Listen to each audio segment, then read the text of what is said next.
François Hollande ciblé par une malchance coriace. Les moqueries fusent, même l'ex-président s'en amuse.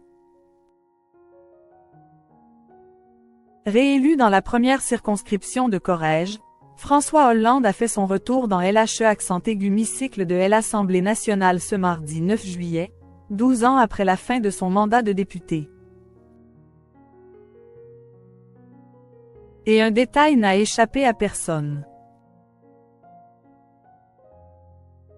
Je viens, il pleut.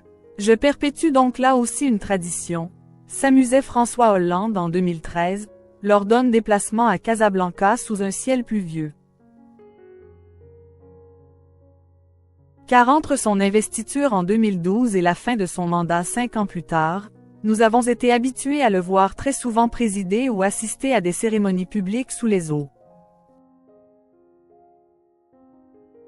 On se souvient notamment de son arrivée en Allemagne pour son premier voyage présidentiel à Berlin, sous l'orage et la pluie.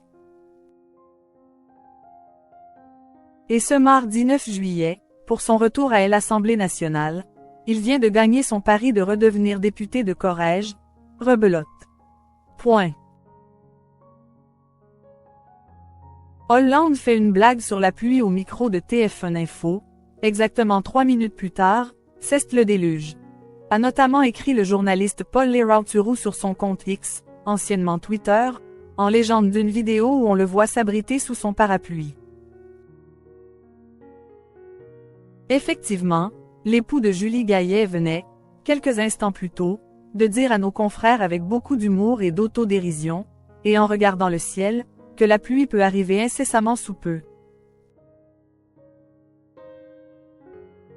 Alors que le député Jérôme Guedj venait de souligner avec humour aussi le fait que, pour le moment, ce n'était pas le cas.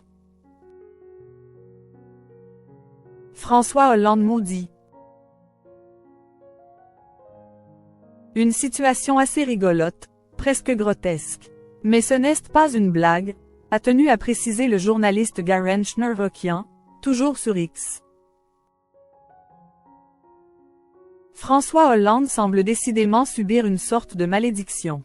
Heureusement, on ne parle ici que de pluie. Car oui, cela reste bien évidemment un détail, voire une information anecdotique. D'ailleurs, l'ancien président de la République n'a pas jugé nécessaire d'évoquer cette météo capricieuse dans son tweet, dans lequel il dit être très heureux de revenir aujourd'hui à l'Assemblée nationale et de retrouver la nouvelle génération des socialistes prêts à prendre leurs responsabilités, pour la République et pour la France. Pour rappel, on ne compte pas moins d'une soixantaine de députés élus sous les couleurs du PS, à l'issue de ces élections législatives, intervenues après la dissolution de l'Assemblée nationale par le président Emmanuel Macron le dimanche 9 juin, juste après les résultats des européennes 2024 qui plaçaient le Rassemblement national de Jordan Bardella en tête.